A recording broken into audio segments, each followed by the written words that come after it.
Inilah Injil Yesus Kristus menurut Yohanes. Dalam amanat perpisahannya, Yesus berkata kepada murid-muridnya, "Jikalau penghibur yang akan kuutus dari Bapa datang, yaitu Roh kebenaran yang keluar dari Bapa, ia akan bersaksi tentang Aku. Tetapi kamu juga harus bersaksi, karena kamu dari semula bersama-sama dengan Aku. Masih banyak hal yang harus kukatakan kepadamu, tetapi sekarang kamu belum dapat menanggungnya. Tetapi apabila Roh kebenaran datang, ia akan memimpin kamu ke dalam seluruh kebenaran. Sebab ia tidak akan berkata-kata dari dirinya sendiri, tetapi segala sesuatu yang didengarnya, itulah yang akan dikatakannya. Dan ia akan memberitakan kepadamu hal-hal yang akan datang. Ia akan memuliakan Aku, sebab ia akan memberitakan kepadamu apa yang dia terima daripadaku. Segala sesuatu yang Bapa punya adalah kepunyaanku. Sebab itu Aku berkata, ia akan memberitakan kepadamu apa yang dia terima daripadaku." Demikianlah Injil Tuhan.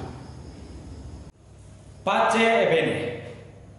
Bapak, Ibu, saudara-saudari yang terkasih dalam Tuhan kita Yesus Kristus, selamat Hari Raya Pentakosta untuk kita semua.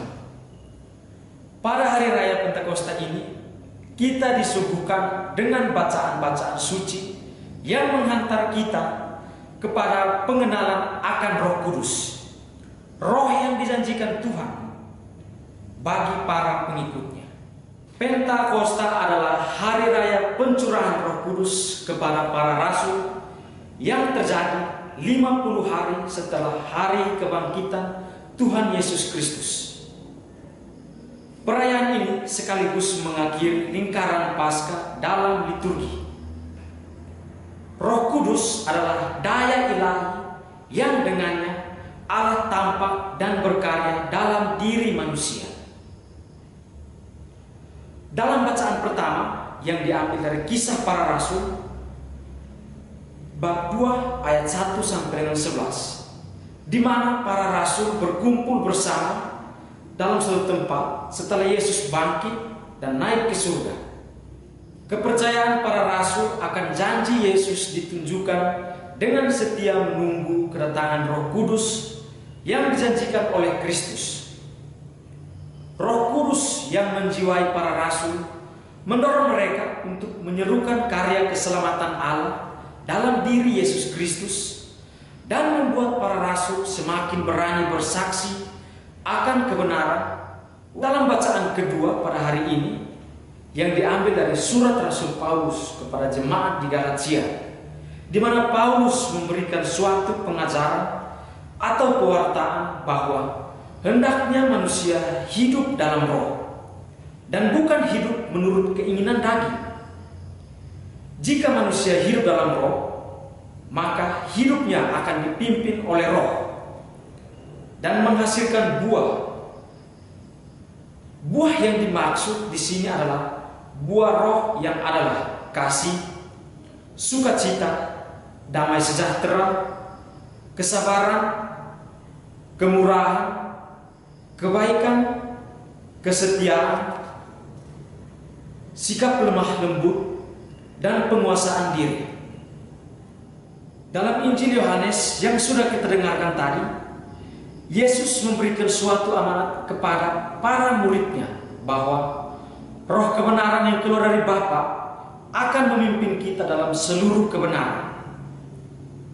Roh Kuduslah yang memimpin dan membimbing manusia ke arah yang benar, yakni Kristus yang adalah jalan kebenaran dan kehidupan. Bapak, Ibu, saudara-saudari yang terkasih dalam Tuhan kita Yesus Kristus, kita yang sudah dibaptis dalam Kristus menjadi satu dengan Kristus, dipanggil dalam tugas perutusan, yakni bersaksi tentang Yesus Kristus, Juru Selamat manusia. Dengan bantuan dan dorongan Roh Kudus, kita semua pengikut Yesus dimampukan dan didorong untuk berani menjalankan tugas perutusan kita, yakni mewartakan karya keselamatan Allah dalam diri Yesus Kristus. Kita telah menerima roh yang sama, yakni roh yang dijanjikan Yesus kepada para rasulnya. Dengan menerima Roh Kudus, hendaknya kita hidup dalam semangat Roh Kudus, yakni semangat kasih, pengampunan, keberanian, dan juga semangat menolong. Roh Kudus yang diberikan Allah kepada kita sebagai pengikut Kristus akan mengajari kepada kita dan memimpin kita ke dalam seluruh kebenaran. Amin. Pace Ebene.